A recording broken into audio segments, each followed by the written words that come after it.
this famous brickyard? Sure. I mean, it's a direct comparison is almost impossible because the environment is so different. But I give you some is that how can I say?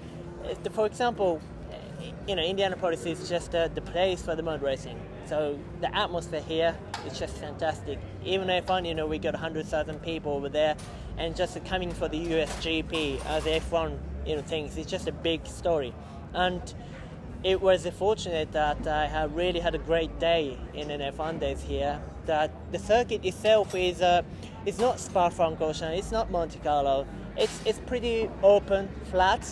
But in infield section, it's pretty much complex and the technical field as well. But when you come out of the oval part, you're taking part on usually turn one in the 500. But for the F1, that's very last corner, and we're actually driving in opposite side. But when you come to that corner, it feels great. You can feel all the grandstand and the famous brickyard and the banking area. You could actually follow the car very closely because F1 is so sensitive for the aerodynamic. You really can't crossing up the gap because it's a turbulence. But because of banking, you can actually really closing up, and having massive down the straight, you can actually overtake. So it was a great venue for the F1 too. It gives the drivers and team a lot of overtaking. In the 500, it will be completely different because now we only use, for the oval part, which is a proper way, of course, and then going to turn one in now is the right direction, and going there over 230 miles per hour.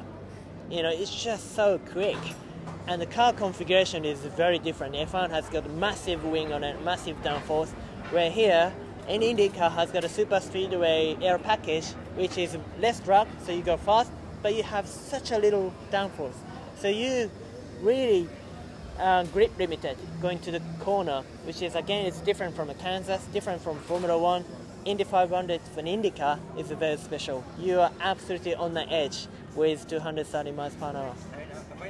I mean, usually I wouldn't have my personal time because I'm always with my family, which is fantastic. I mean, last 3.5 years or nearly 4 years now, it's fantastic. After I have my first baby, it changed my life completely.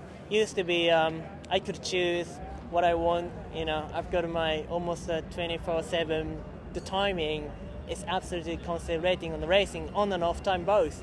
But now on track you have to be 100%, of course.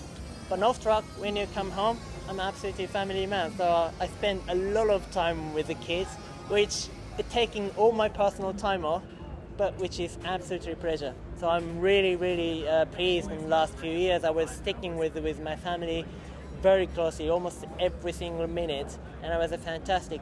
Unfortunately, this year though, because for me it's a big challenge to come over to America first time. So I have no place to settle yet. And then the kids had to go to the school, so they stay in Europe, and then I'm at home for quite significant time, which is a bit weird and a strange feeling that now I have some extra time. But I make most of it, do the Skype, with them every single day, and then see, what's happening every day.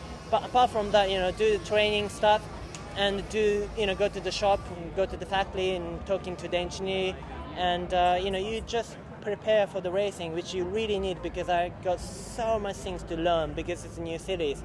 But I'm enjoying it, and relaxation at night time, maybe listening a local, Japanese artist music, and sometimes it's jazz.